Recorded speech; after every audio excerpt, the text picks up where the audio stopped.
Good morning, Alicia and Faye and Shirley. We're in a different spot today.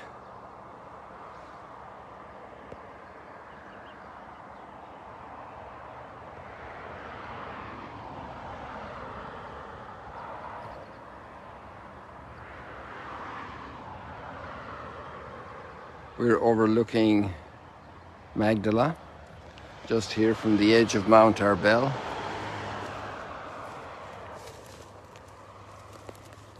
And I came to this olive grove.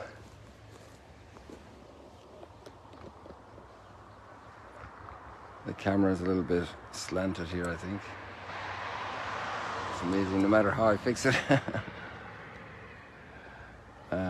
I tried to straighten it a little bit. How do I do that now without causing a big fuss here?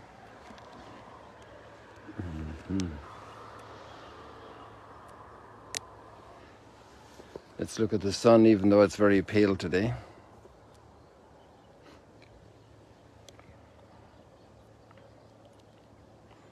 Not too bad, but it could be a little bit more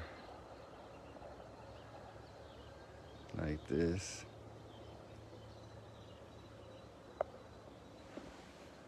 Maybe we can live with that.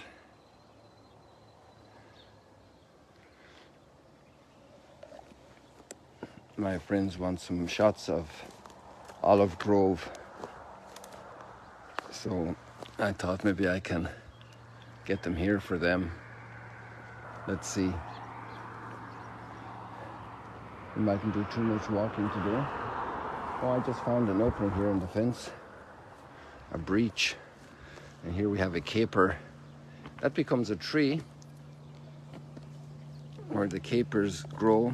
You see the capers here? The little flower buds. And they're a little bitter. People eat them with salmon, typically. Maybe also with other bland foodstuffs. So let's explore here.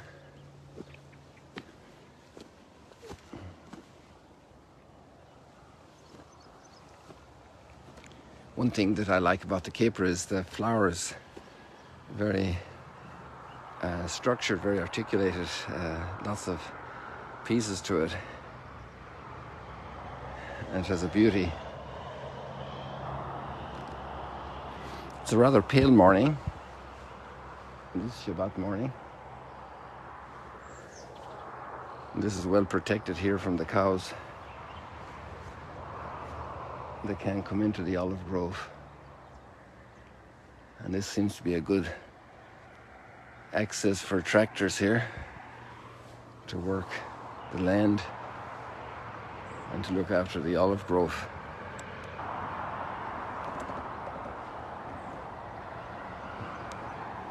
Very close to home here.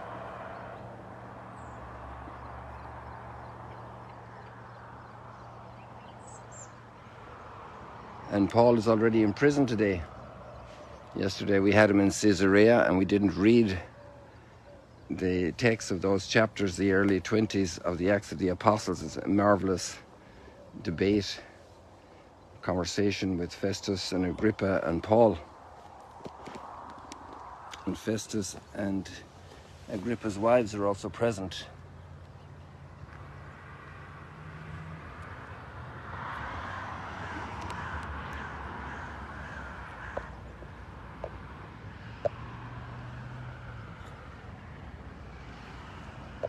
Isn't it amazing how that little critter is so camouflaged?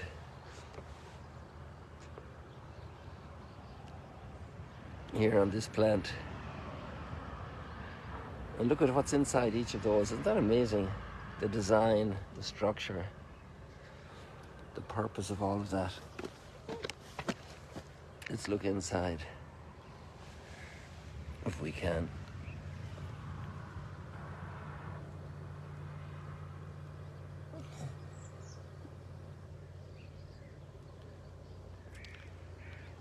An amazing flower. There's another one over here, and I see a few more down further. Oh, we can see some that have grown more. And there's a set right here.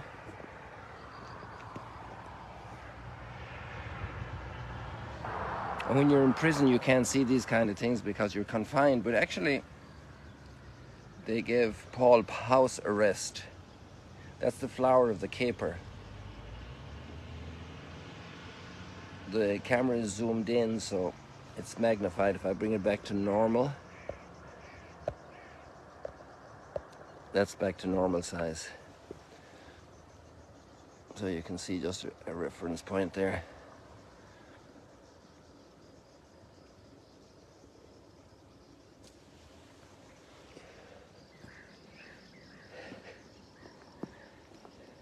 Yeah, there's lots of these flowers here. Maybe if they have nice blossoms, we can come back later when they're in bloom. We have more along here. I wonder if the cows like them, and I haven't seen them up in Mount Arbel before. They might eat them. So Paul is in prison. Now, if you were in prison, what attitude of mind would you be in? Another caper here with less leaves. And then we have these ones. When they're bigger, they have developed a big black spot in the center.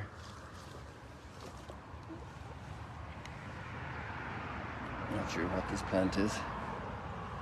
So here we have a taller one, and here we have quite a cluster.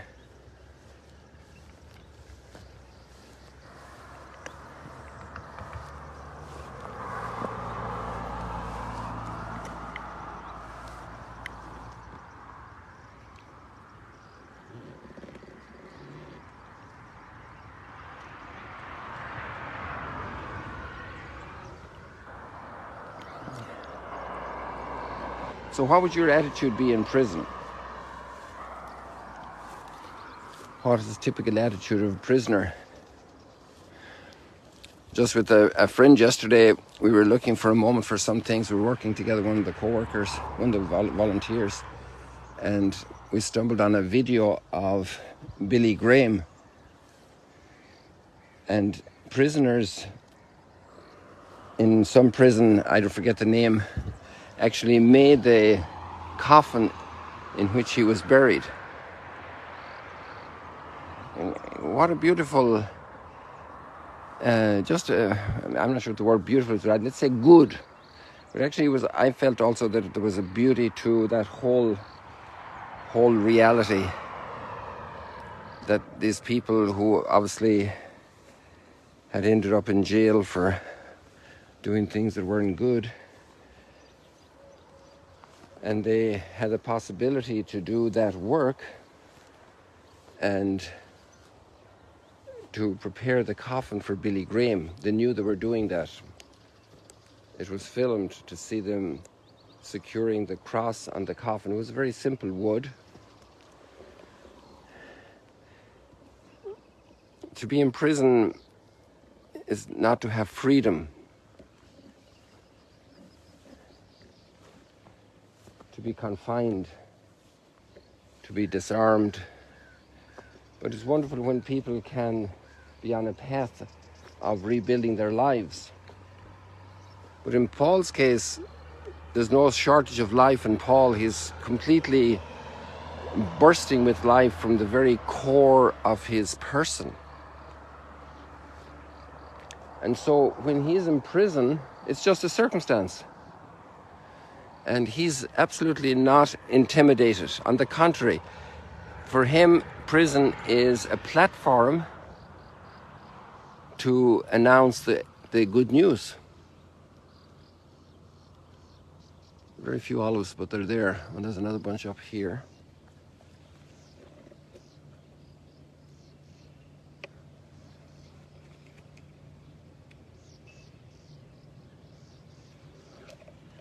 So that's very interesting how Paul in prison is just at a different platform, like somebody in an airplane, somebody meeting people on a hike.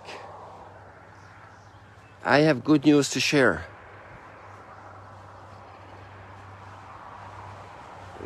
This is the core attitude of life of a person who has met the risen Lord.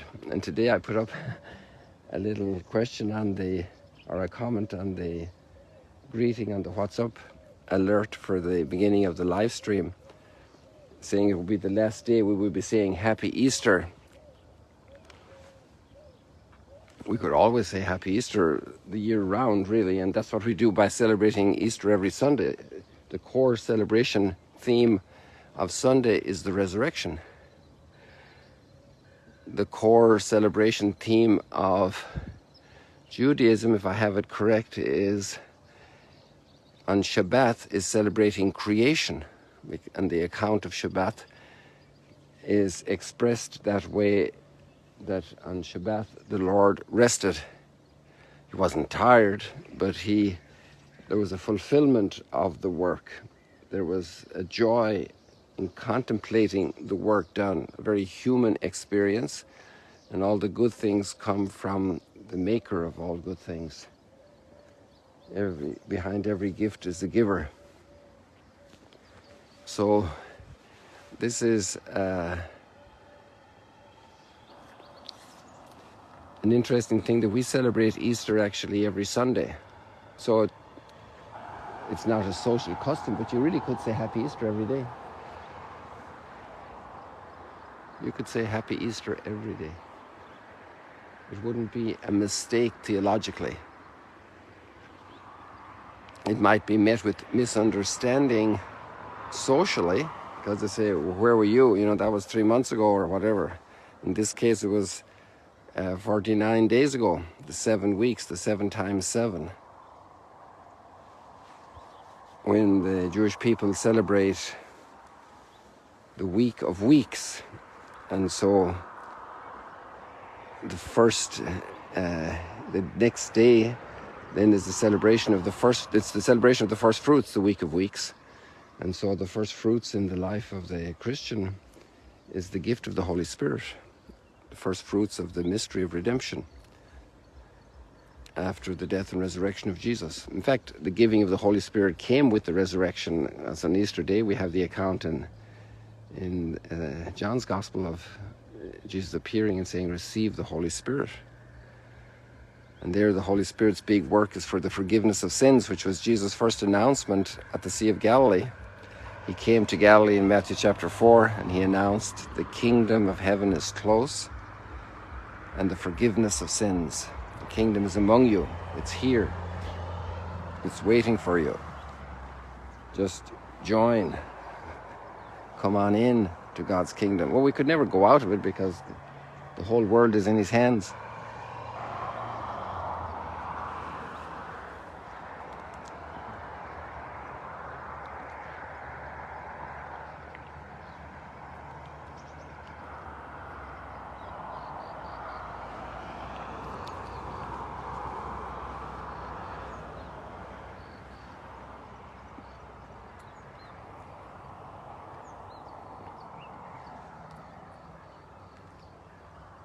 And then we have Paul explaining why he's in prison, and he says because of the resurrection.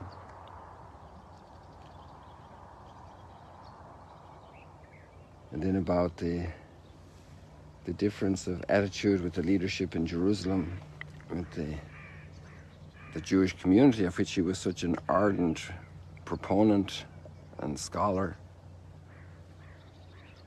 And then how he appealed to Caesar and ended up in Rome. And for 2 years he was there as somebody who shared good news, news of hope. And Peter also ended in Rome. And so these two apostles are buried in Rome. It's very interesting to see how providence works, that coming from the Sea of Galilee, they both end up in Rome, the core of the Roman Empire at that time, with all its systems of communications. The traffic that would go through Rome from the entire empire, the roadways, the messenger routes, and even in Paul's letter there are greetings from Caesar's household. Maybe there were staff there, maybe it was the family of Caesar. It's very interesting to see how these routes of access are there. I mean, they were there before because they were there through the Herods. And it's amazing how friendships work, even in contexts that are hostile. Because friends are friends, and you want the good of the other. And actually, the gospel is about that today. We have up here at the Mount of Beatitudes, and we have the conversation going on at the side of the lake. Just underneath the Mount of Beatitudes up there, we remember this at the primacy of Peter. And after all, what Jesus said to Peter yesterday, we were reading that, how he said, and somebody will tie your hands and take you where you do not want to go, implying the crucifixion. There we have the Mount of Beatitudes right in the center of the screen now. Sorry, it's just gone back to the left there. That's more or less center. And Peter, because he's a friend of John, they've been around together for a while, and Jesus has told him, well, you're going to get crucified. So Peter says, and what about John? And his question of curiosity killed the cat, and information made him fat. And Jesus says, I'm not going to give you that information. That's not your business. You don't worry about the others. Your calling is to do your bit. You follow the path of fidelity you have. It's nice that you're interested in your brother, in your brother,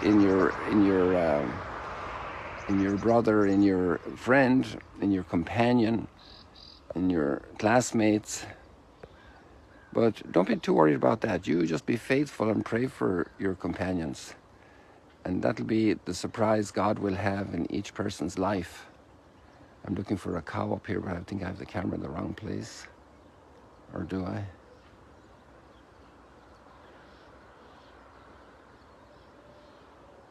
Yeah, there I have the cow now. I thought I was with this cluster of trees, but I was with the one below.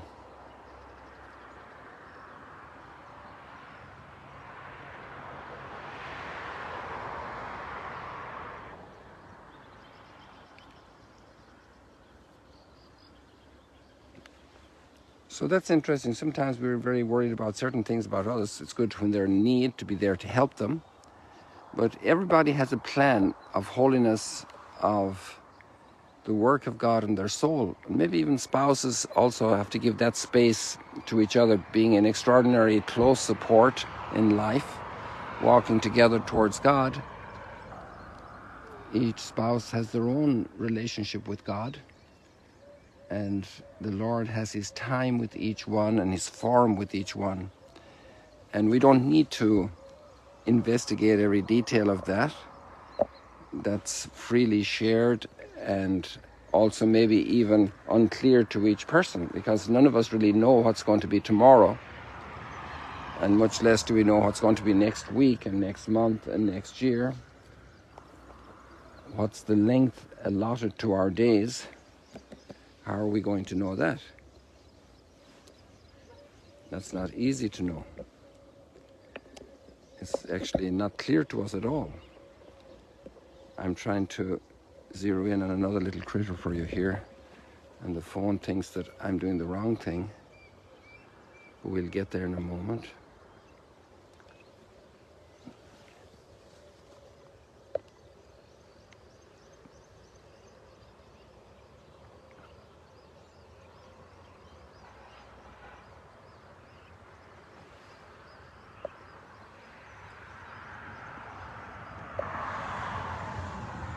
Somehow it's a little bit out of focus today, is it? I don't know what's going on there.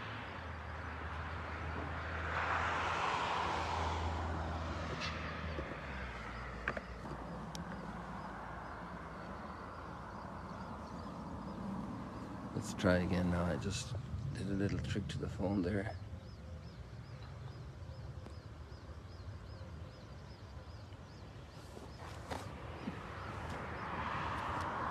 It's funny when the phone has a different idea where it wants to go. The camera.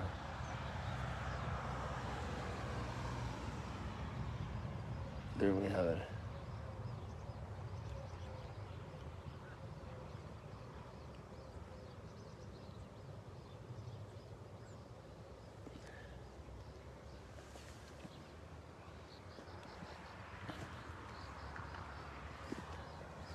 So people, we leave it like that for today. The just will gaze on your face, O Lord. And that's our great desire. And that the door to that gazing is opened up through the resurrection, which is our future. That is our future. And to set that very clear and to announce the resurrection to friends, to companions, to announce it by the way we live, because if we believe in the resurrection, then the sufferings of this life, well, actually in the expression of Paul, are nothing compared to the joys awaiting us.